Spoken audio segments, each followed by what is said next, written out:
அப்ப திருப்தி தேவன் கொடுக்கிற பொருள்ல தான் திருப்தி வரும். மற்றவங்க கொடுக்கிற பொருள்ல பாருங்க திருப்தியே வராது. நீதிமொழிகள் 27:20 யாரெல்லாம் திருப்திப்பட மாட்டாங்கன்னா, சில மனிதர்கள் திருப்தியே பட மாட்டாங்க. அவங்க யாருக்கு ஒப்புமைனா, பாதாளமும் அழிவும் திருப்தி ஆகிறதில்லை. சில பேருக்கு எவ்வளவு கொடுத்தாலும் திருப்தி ஆகாது. அதே போல மனுஷனுடைய கண்களும் திருப்தி ஆவதில்லை. செல்போன் 5 நிமிஷம் பார்க்கலாம் 10 நிமிஷம், அப்படியே 1 மணி நேரம் 2 மணி நேரம் விடிய விடிய பார்த்து விடிஞ்ச உடனே டியூட்டிக்கு போகாம இருக்கிறத பார்க்கலாம். சரிங்களா?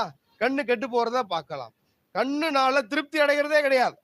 அடுத்து பிரசங்கி 1:8 காண்கிறதுனால் கண் திருப்தி ஆவதில்லை, கேட்கிறதுனால் செவி நிரப்பப்படுகிறதும் இல்லை.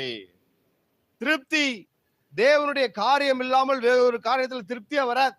அதான் பிரசங்கி சொல்றாரு 5:10 பணப்பிரியன் பணத்தினால் திருப்தி அடைவதில்லை, செல்வப்பிரியன் செல்வ பெருக்கினாலே திருப்தி அடைவதில்லை. அப்ப உலக பொருட்கள் நம்மகிட்ட வரும் பொழுது அது திருப்தியை கொடுக்காது. தேவனுடைய பொருட்கள் நம்மகிட்ட வரும் பொழுதுதான் அது திருப்தியை கொடுக்கும். அல்லேலூயா. உலகத்துல எவ்வளவு தங்கம் கொடுத்தாலும், எவ்வளவு விலையேற பெற்ற கொடுத்தாலும் இன்னும் வேணும் தான் இருக்கும். சரிங்களா? ஆனா பாருங்க, தேவன்கிட்ட இருந்து ஒரு வார்த்தை கிடைச்சா போதும். நூற்றுக்கு சொல்றான், ஒரு வார்த்தை சொல்லுங்க கர்த்தாவே, ஒரு வார்த்தை பாருங்க, ஆத்தும பலனை நமக்கு கொண்டு வரும். அல்லேலூயா.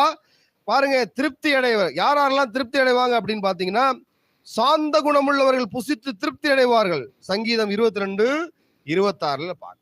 திருப்தி அடைகிறதுக்கு ஒரு குணம் வேணும். நம்ம மட்டும் திருப்தி அடைஞ்சா போதாது, மற்றவர்களுக்கும் திருப்தி அடையும்படியே நம்ம கொடுக்கணும். அதுக்கு தான் தேவன் நமக்கு கொடுத்திருக்கிறார். ரட்சிப்பை நமக்கு கொடுத்திருக்காருன்னா, அந்த ரட்சிப்பின் சந்தோஷத்தை மற்றவர்களுக்கு எடுத்து சொல்கிறவர்களாக நம்ம இருக்கணும். ரூத் பார்க்கலாம். ரூத் 2:4 சரிங்களா? ரூத்தே ஒண்ணுமில்லாதவ, அவளுக்கு போவாஸ் பாருங்க 2:14 அவளுக்கு வறுத்த கோதுமையை கொடுத்தான், அவள் சாப்பிட்டு திருப்தி அடைந்தது, மீந்ததை வைத்துக் கொண்டா. அவன் மட்டும் வச்சுக்கொள்ள, அதை யாரு கொடுக்குறானா 2:18 தான் திருப்தியாய் சாப்பிட்டு மீதியாக வைத்ததையும் எடுத்து அவளுக்கு கொடுத்தாள். அல்லேலூயா. நீங்க திருப்தியான மட்டும் போதாது, உங்களை நம்பி இருக்கிறவர்கள் திருப்தி ஆகணும். அல்லேலூயா. அது உங்கள் நண்பர்களானாலும் சரி, உங்கள் உறவினர்களானாலும் சரி, உங்கள் வீட்டுக்காரர்களானாலும் சரி, சரிங்களா? எல்லாம் உங்களை நம்பி இருக்கிறவர்களும் திருப்தி ஆகணும். அது பாருங்க, அந்த ரூத் அழகா இந்த காரியத்தை செய்யறத பார்க்கலாம். அடுத்து பார்க்கலாம், தேவனுடைய பிள்ளைகள் சங்கீதம் 36:8 ஆலயத்தில் உள்ள சம்பூரணத்தினாலே திருப்தி ஆவார்கள். அல்லேலூயா. உலகத்தில் உள்ள சம்பூரணம் போல ஆலயத்தில் உள்ள சம்பூரணங்கள்